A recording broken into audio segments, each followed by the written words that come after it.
నమస్కారం. గోపాల్ సాముద్రికమునకు స్వాగతం. మనం గోపాల్ సాముద్రిక శాస్త్రంలో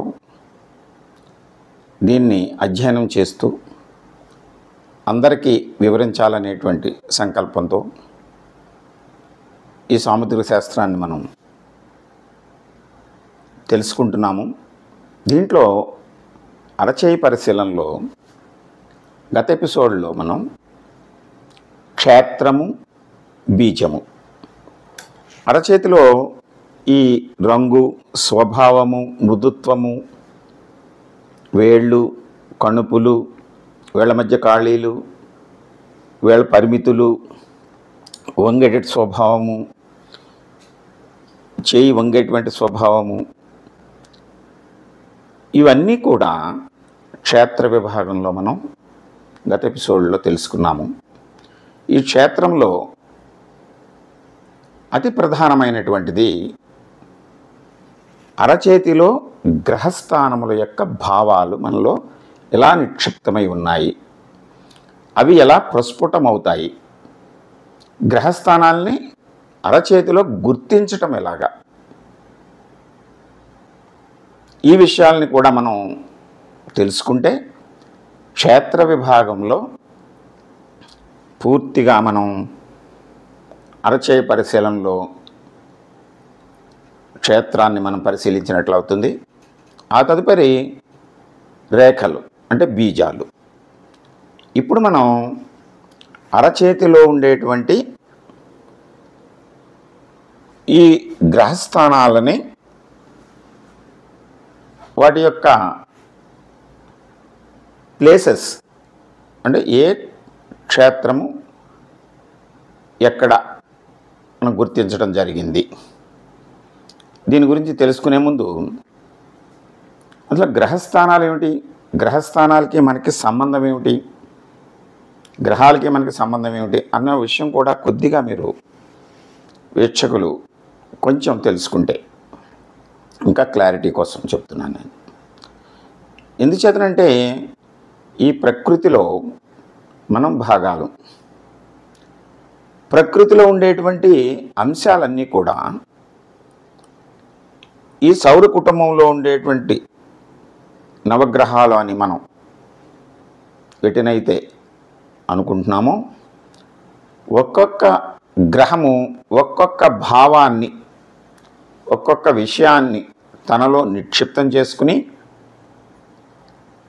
మన చుట్టూ అవి అంటే మనం భూమి మీద ఉన్నాం గనక, ఈ సౌర కుటుంబంలో మనం భాగాలం గనక మన చుట్టూ ఉన్నటువంటి ఈ సౌర కుటుంబంలో వివిధ గ్రహాల యొక్క కాంతి, అయస్కాంత, ఇంకా ఇతర పరారుణ, ఇన్ఫ్రారెడ్, అల్ట్రావైలెట్, మనం ఈ కాంతి కిరణాల గురించి, లేజర్, ఇంకా చాలా కాంతి కిరణాల గురించి మనం తెలుసుకుంటూ ఉంటాం. అవి మన మీద ప్రభావం చూపెడుతూ ఉంటాయి. మన మీద ప్రభావం చూపెడుతూ మనలో భావాల్ని, మనలోనే కాదు ఈ సృష్టిలో ఉన్నటువంటి జీవులన్నిటి మీద కూడా వాటి యొక్క భావాల్ని వేరువేరుగా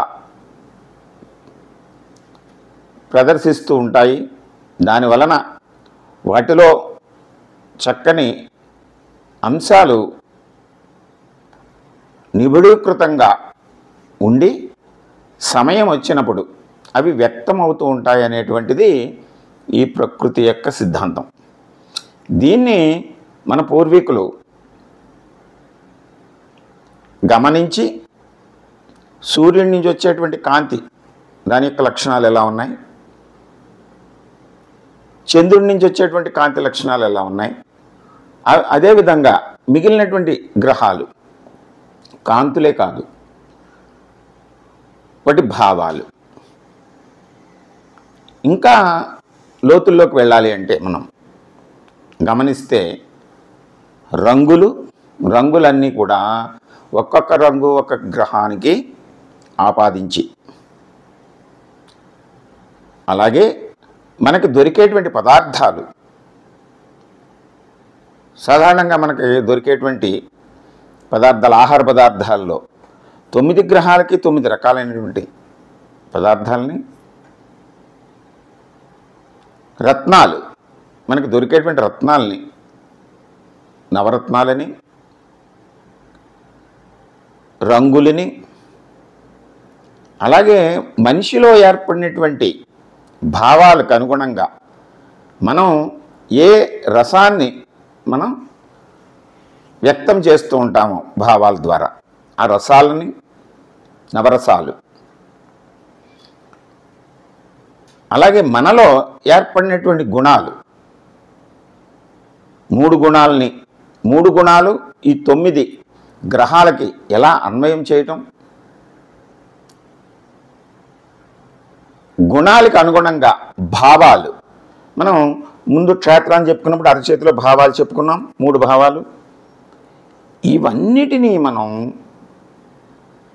ఒక క్రమ పద్ధతిలో ఏ గ్రహానికి ఏవి చెందుతాయి అనేటువంటిది తెలుసుకుని ఆ గ్రహస్థానం యొక్క ఔన్నత్యం, ఉన్నతిని బట్టి ఆ భావాలు ఆ వ్యక్తుల్లో హెచ్చుగా ఉంటాయని, అవి సమానంగా ఉంటాయి, యావరేజ్ ఆ భావాలని సామాన్యంగా తీసుకోవాలని, కొన్ని సందర్భాల్లో కొంతమందిలో ఆ గ్రహాల స్థానాలు దాని యొక్క ఉన్నతి లుప్తమయ్యి, అంటే లోతుగా ఉండి, నొక్కబడినట్టు ఉండి, అణచబడినట్టు ఉంటే ఆ భావాలకు వ్యతిరేక భావాల కింద మారేటువంటి ఈ లక్షణాలను కూడా మనం వ్యక్తుల్లో గమనించి వాటికి అనుగుణంగా మన దైనందిన జీవితంలో వాటిని మనం వ్యక్తం చేస్తూ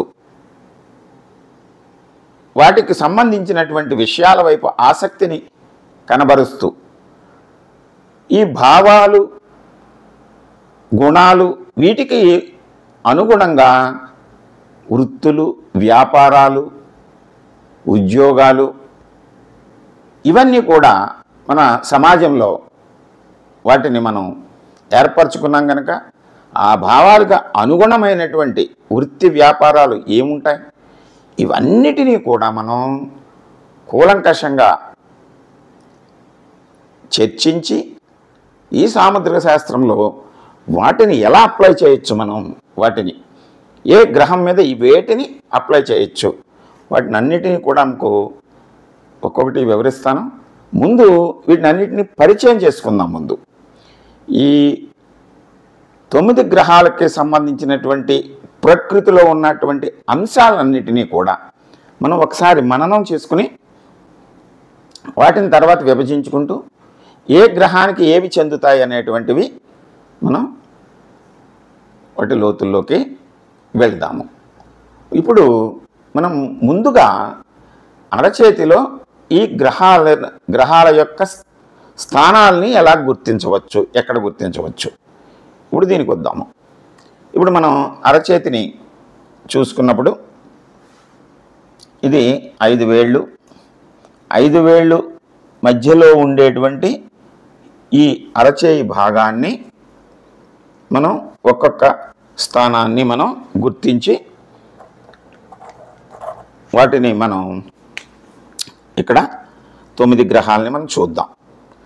అంటే మనం గుర్తుపెట్టుకోవటానికి వీలుగా, అంటే వరుస క్రమంలో సంఖ్యాక్రమంలో రాస్తే ఒకలా వస్తాయి. మన పూర్వీకులు వారాలను బట్టి గ్రహాలని కూడా విభజించినటువంటి వారాలు కూడా మనం చెప్పుకున్న దాంట్లో వారాలు, సంఖ్యలు అన్నిటినీ కూడా మీకు ఈ గ్రహాలకు ఎలా అన్వయించాలో వరుసగా చెప్తాను. అయితే ముందు మనం అన్వయం చేసేటువంటి విషయాలని ఎలా తీసుకుంటాము అరచేతిలో గుర్తించడానికి. ఇక్కడ ఈ వేలు దగ్గర నుంచి వెళ్తాం మనం. చూపుడు వేలు ప్రధానంగా దీని కింద ఉండేటువంటి ఈ భాగాన్ని గురుస్థానము అంటాం. గురుడు,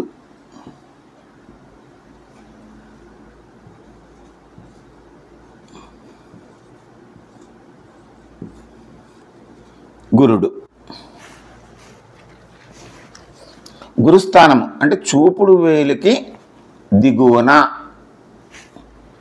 ఇక్కడ మీరు ఒకటి గమనించాలి, స్త్రీ అయినా పురుషులైనా ఎవరైనా సరే ప్రపంచంలో ఏ దేశ ప్రాంత వాసులైనా కూడా వాటి అరచేతిలో వాటి యొక్క స్థానము ఒక చోటే మనకి ప్రస్ఫుటంగా కనిపిస్తుంటుంది. ఆ కుడి చేయి అయినా ఎడమ చేయి అయినా ఒకటే.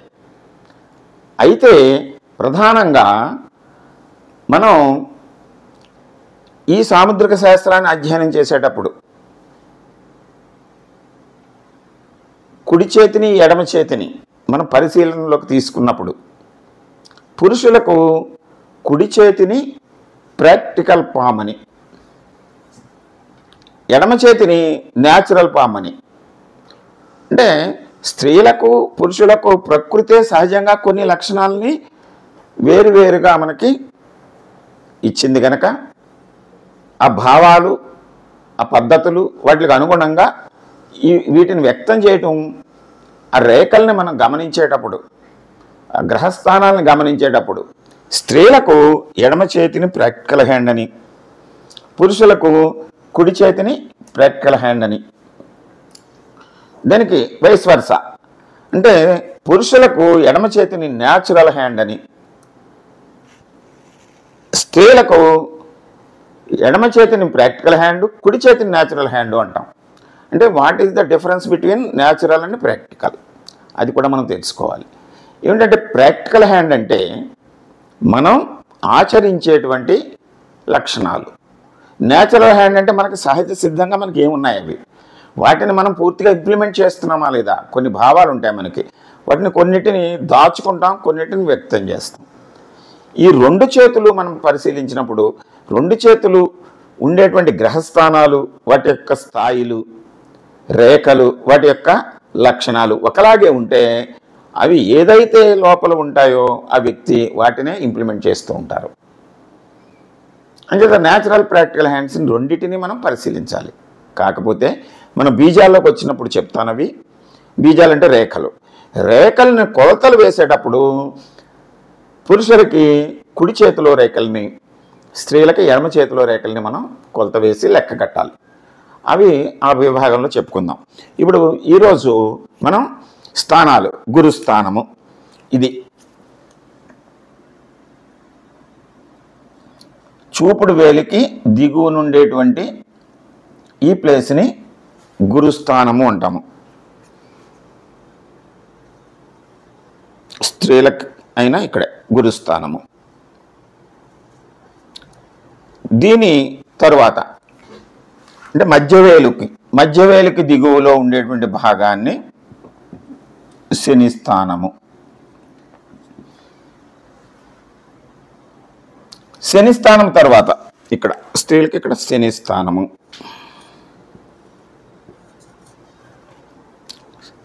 తర్వాత రవి. అందువల్లనే దీన్ని శనివేలు, దీని గురువేలు అని, దీని శనివేలు అని అంటారు. రవి అంటే సూర్యుడు, సన్. అదే ఇంగ్లీష్లో అపోలో అంటారు. మళ్ళీ ఒకసారి ఇక్కడికి వద్దాం. గురుడు జూపిటర్, శని శాట్రన్, సన్ని మనం అపోలో అంటాము. అపోలో, రవి సూర్యుడు అని కూడా వాడతాం మనం. దీని తర్వాతది చిటిక వేలు కింద ఉండేటువంటి దీన్ని రవివేలు అంటాము, అనామిక అంటాము, ఉంగరపు వేలు అని కూడా అంటాము. దీని తర్వాత చిన్న వేలు, చిటికన వేలు, దాని కింద ఉండేటువంటి భాగాన్ని బుధస్థానము. ప్రధానంగా వీటిని నాలుగిటిని అప్పర్ మౌంట్స్ అంటాం. అంటే అరచేతిలో మౌంట్స్ ఇక్కడ పైన, మధ్యలోను ఈ లోయర్ కింద, అంటే కింద భాగాన్ని లోయర్ అంటాము. అరచేతి దిగువ భాగాన్ని లోయర్ అంటాము. దీన్ని పై భాగాన్ని అప్పర్ మౌంట్స్ అంటాం. ఈ 4. దీని తర్వాత ఇప్పుడు మనం ఈ చిటికన వేలు దిగువకు వస్తే చిటికన వేలు దిగువన ఈ మధ్య భాగంలో ఉండేటువంటి ప్రాంతాన్ని కుజ ప్రాంతము. అంటే అరచేతి మధ్యనంతటిని కూడా సాధారణంగా కుజ ప్రాంతం అని వెస్టర్న్స్, మన పాశ్చాత్యులు దీన్ని కుజుడుగానే భావించారు గతంలో ఈ సెంటర్ పాయింట్. అందువల్ల తదుపరి మన వాళ్ళు కూడా దీని అంతని కుజ ప్రాంతం అన్నారు ఫస్ట్లో. ఈ కుజ ప్రాంతము కాలక్రమేణా మనం ఈ రాహుకేతువుల్ని కూడా గుర్తించటం వలన ఇప్పుడు కుజుడు ఇక్కడ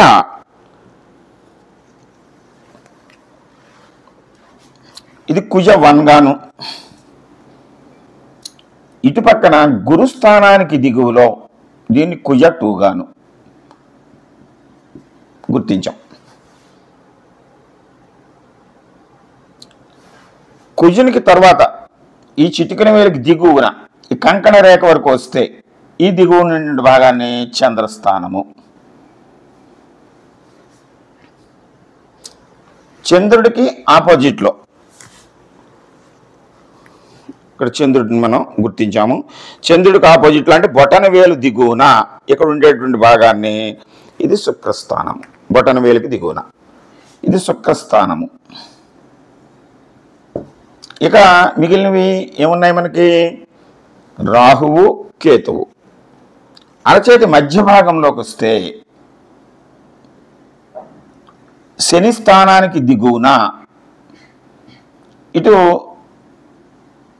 కుజ 1 కుజ 2కి మధ్యలో ఈ భాగాన్ని ఇక్కడ సాధారణంగా రేఖలు హృదయ రేఖ శిరోరేఖ కనబడితే మనకి ఈ భాగాన్ని రాహుస్థానము అంటాం. రాహుస్థానము కింద ఈ ట్రయాంగిల్ కింద అంటే ఇటు చంద్రస్థానము, ఇటు శుక్రస్థానము, పైన కుజస్థానము పోను ఈ మిగిలినటువంటి ఈ త్రికోణ భాగాన్ని మనం కేతుస్థానముగా గుర్తించవచ్చు. ఇప్పుడు మొత్తం ఒకసారి చూస్తే గురుడు, శని, రవి, బుధ, కుజ, చంద్ర, శుక్ర, రాహు, కేతు. 1 2 3 4 5 6 7 8 9 మన నవగ్రహాలని ఇక్కడ మన అరచేయిని మనం విశ్వంగా భావించి క్షేత్రంగా భావించి ఈ అరచేతిలో 9 గ్రహాల యొక్క స్థానాలని గుర్తించాం. ఈ స్థానాలని గుర్తించినప్పుడు మనం ఇక్కడ పరిశీలిస్తే అతి సూక్ష్మమైనటువంటి ఇక్కడ రేఖలు ప్యాటర్న్స్ ఉంటాయి. చాలా చాలా అతి సూక్ష్మంగా ఉంటాయి. మీరు దాన్ని బాగా వైడ్గా చూసినప్పుడు ఇలా కనబడుతూ ఉంటాయి, మీరు చూడొచ్చు. అంటే మన వేలి ముద్రలు కూడా ప్యాటర్న్స్ ఎలాగ ఉంటాయో ఇవే ప్యాటర్న్స్ మన అరచేతిలో కూడా ఈ అరచేతిలో కూడా గ్రహస్థానాలలో చక్కగా ఒక్కొక్క వ్యక్తికి ఒక్కొక్క రకమైనటువంటి ప్యాటర్న్స్ కలిగి ఉంటాయి. వేలి ముద్రలు కూడా అంతే. అయితే వీటికి మన జీవితానికి ఈ ప్రకృతికి గ్రహాలకి సంబంధం ఏమిటి? అవి ఏ రకమైన భావాల్ని వ్యక్తం చేస్తాయో మనం తర్వాత తెలుసుకుంటాం. అయితే ఇవి స్థిరము, ప్రకృతి మనకి ప్రసాదించినటువంటి లక్షణాలు అని చెప్పడానికి ఆధారం ఏమిటంటే మనం దైనందిన జీవితంలో మనం పుట్టిన దగ్గర నుంచి మరణించే వరకు ప్రతిరోజు అనేక పనుల్ని మనం అరచేతులతోటి చేస్తూ ఉంటాం. మన శరీరంలో అన్ని భాగాలలో కూడా కణాలు కొత్తవి ఉద్భవిస్తూ ఉంటాయి. కొన్ని కణాలు మృతమైపోయి బయటికి పోతూ ఉంటాయి. అన్నిటికంటే ప్రధానంగా ఈ అరచేతిలో ప్రతినిత్యము మనం చేసేటువంటి పనుల వలన మనకి తెలియకుండానే ఇది upper layer of the palm, ఈ పైనుండేటువంటి చర్మము, అతి పలుచని చర్మము, అది రాపిడికి, ఒరిపిడికి, ఒత్తిడికి లోనయ్యి అనేక పొరలు, కణాలు ఇవి మృతమైపోయి బయటకు పోతూ ఉంటాయి. కొన్ని లక్షల కణాలు, కోట్ల కణాలు, మనకు తెలియదు.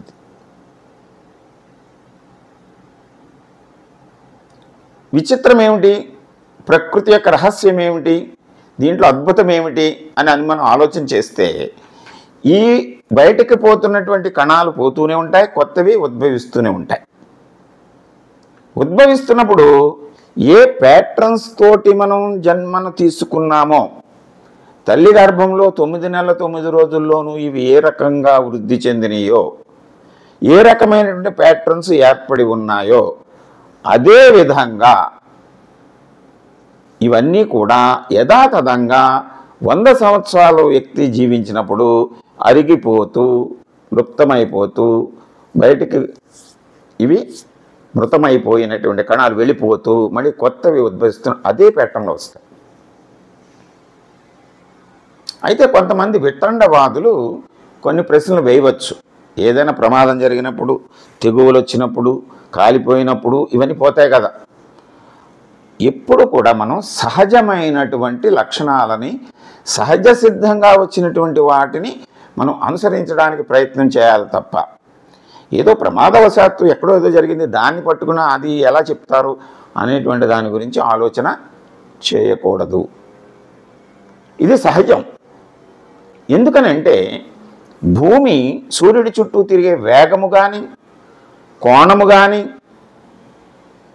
అది తీసుకునే సమయం కానీ ఎప్పుడు స్థిరం. సూర్యుడి నుంచి మనకు వెలువడేటువంటి కాంతి, మనకు చేరేటువంటి సమయం, దాని వేగం స్థిరం. భూమి, ఇతర గ్రహాలు, నవగ్రహాలు, వాటి యొక్క కక్ష్యలు స్థిరం. అవి తిరిగేటువంటి వేగం స్థిరం. భూమిపైనటువంటి ఉద్భవించిన జీవుల యొక్క లక్షణాలు స్థిరం. కాలానుగుణంగా వచ్చేటువంటి మార్పుల్ని చేర్చుకుంటూ ఉంటాయి తప్ప సహజ సిద్ధమైనటువంటి భావాల్ని, లక్షణాలని మార్చుకోవు. అవి స్థిరంగా ఉంటాయి. ప్రకృతి ధర్మం ఇది, ప్రకృతి నియమం ఇది. ఈ ప్రకృతి నియమాన్ని మనం తెలుసుకుంటే, ఇవైతే ఈ రేఖలు ఎలా అయితే వీటిల్లో ఏర్పడినటువంటి ప్యాటర్న్స్ స్థిరంగా 100 సంవత్సరాలు కొనసాగుతాయో, మన బ్లడ్ గ్రూపు, మన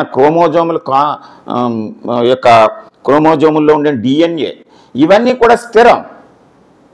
అలాగే మనలో ఏర్పడినటువంటి భావాలు, అభిరుచులు, ఆలోచనలో వచ్చేటువంటి తరంగాలు ఇవన్నీ స్థిరం. అవి ఎప్పుడూ కూడా ఒకే రకమైనటువంటి లక్షణాలని వ్యక్తం చేస్తూ ఉంటాయి. అయితే మనం బీజాల్లోకి వచ్చినప్పుడు చెప్పుకుందాం. ఆ లక్షణాలని మనం ఎప్పుడు వాటిని తీసుకుంటాం. అంటే క్షేత్రంలో ఈ భూమి మీద, అదే క్షేత్రం అంటే భూమి, వ్యవసాయం చేసేటువంటి ఒక రైతు మనం ఆ భూమిని పరిశీలించినప్పుడు ఎడారిలో ఉండేటువంటి ఇసుక పొరల్లో ఉండేటువంటి లక్షణం స్థిరం. సముద్రం వారా ఉండేటువంటి చౌడు నేలలో ఉండేటువంటి లక్షణాలు స్థిరం. కొండల్లో, గుట్టల్లో ఉండేటువంటి ఆ మట్టిలో ఉండేటువంటి రేణువులు స్థిరం. అయితే వాటిల్లో ఇప్పుడు మనం చెప్పుకుంటాం తర్వాత ఈ మెటల్స్, ఆ గ్రహాల యొక్క ప్రభావంతో పదార్థాలు ఇవి ఎలాగైతే ఏర్పడతాయో అవన్నీ ఈ భూమిలో నిక్షిప్తమై ఉంటే, మనం ఒక బీజాన్ని నాటినప్పుడు దాంట్లో ఉన్నటువంటి బీజానికి ఏం కావాలో అవి తీసుకుంటుంది. అలాగే ఈ అరచేతిలో ఉండేటువంటి భావాలు, లక్షణాలు, ఈ రేఖలు ఎప్పుడు కావాలో అప్పుడు ఆ లక్షణాలను తీసుకుని వ్యక్తం చేస్తూ ఉంటాయి.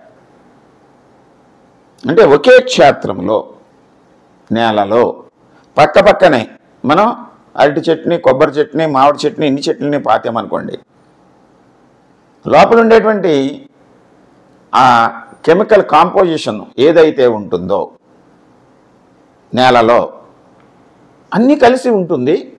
అయితే బీజము దేని తీసుకోవాలో దాన్ని తీసుకుంటూ ఉంటుంది.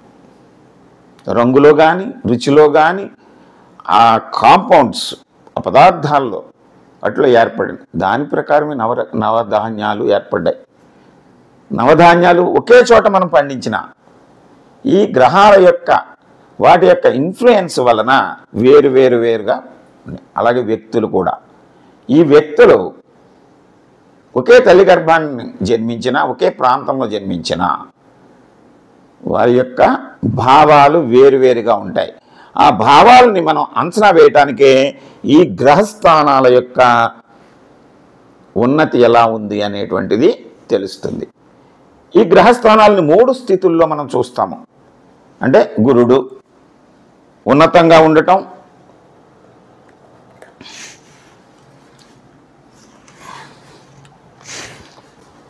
ఏ గ్రహమైనా 3 స్థితుల్లో మనం దాన్ని చూస్తాం. ఈ 3 స్థితులు ఏమిటంటే ఉన్నత, సామాన్య,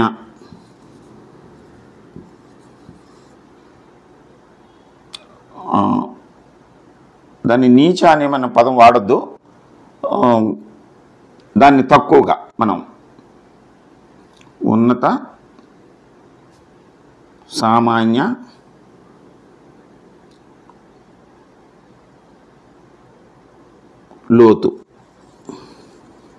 లోతుగా.